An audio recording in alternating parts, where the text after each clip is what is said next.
Welcome back to Campus Countdown. I'm your host, Emily Sturge, and today we'll be discussing a course at Princeton that accuses far-right activists of abusing free speech to justify hate speech.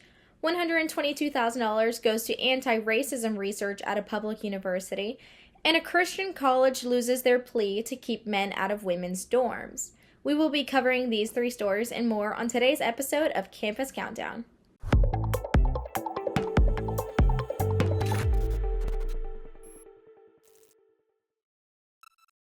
In our third story this week, a course at Princeton accuses far-right activists of abusing free speech to justify hate speech. This fall, Princeton University's anthropology department is offering the course Current Issues in Anthropology, Liberalism, Racism, and Free Speech, addressing issues related to free speech and hate speech. According to the course description, the class will emphasize how far-right activists take advantage of free speech to justify hate speech. One of the course's required readings is the book Is Free Speech Racist?, which argues that free speech has been adopted as a primary mechanism for amplifying and reanimating racist ideas and racializing claims. In our second story this week, $122,000 goes towards anti-racism research at a public university. Here with all the details on that story is Campus Reform correspondent Francis Capper. Thanks, Emily. University of Michigan's Anti-Racism Collaborative announced that it will award $122,000 taxpayer dollars to 27 graduate students whose projects focused on racial equity, racial justice, and racial inequality.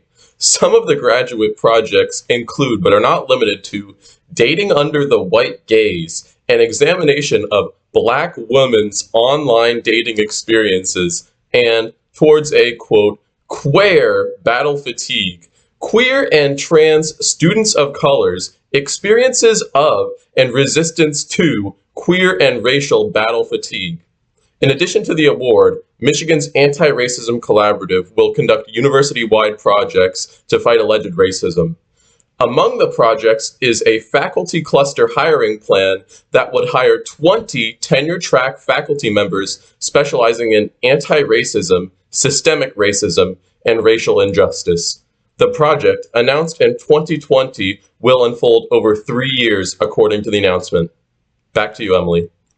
In our top story this week, a Christian college loses their plea to keep men out of women's dorms. The United States Court of Appeals for the 8th Circuit ruled against the College of the Ozarks lawsuit against the Biden administration's directive that universities permit student housing based on gender identity.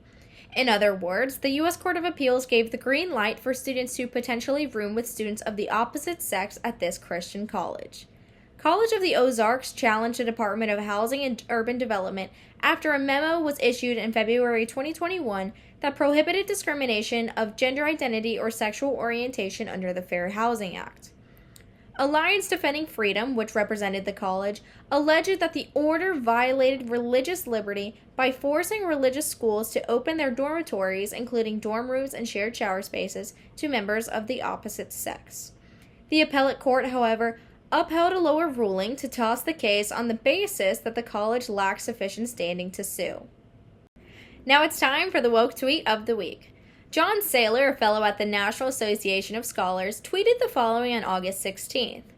The University of Tennessee has required every school and administrative unit to produce a diversity action plan, effectively mandating the creation of hundreds of diversity, equity, and inclusion policies at every level of the university. We have acquired those plans. These plans include a commitment from the University of Tennessee's College of Social Work to adopt critical race theory as a framework, as well as add a new social justice minor. Departments across the University of Tennessee will adopt mandatory diversity statements for hiring practices and diversity, equity, and inclusion evaluations for faculty and staff, including for promotion and tenure.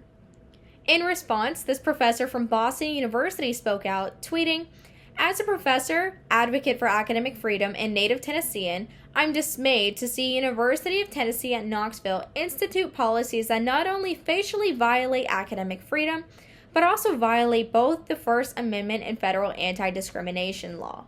That wraps up this week's edition of Campus Countdown. To read about these stories and more, visit campusreform.org. Remember to like and subscribe here on YouTube, and you can follow us on Facebook, Twitter, and Instagram at Campus Reform. I'm Emily Sturge. Thanks for watching Campus Countdown.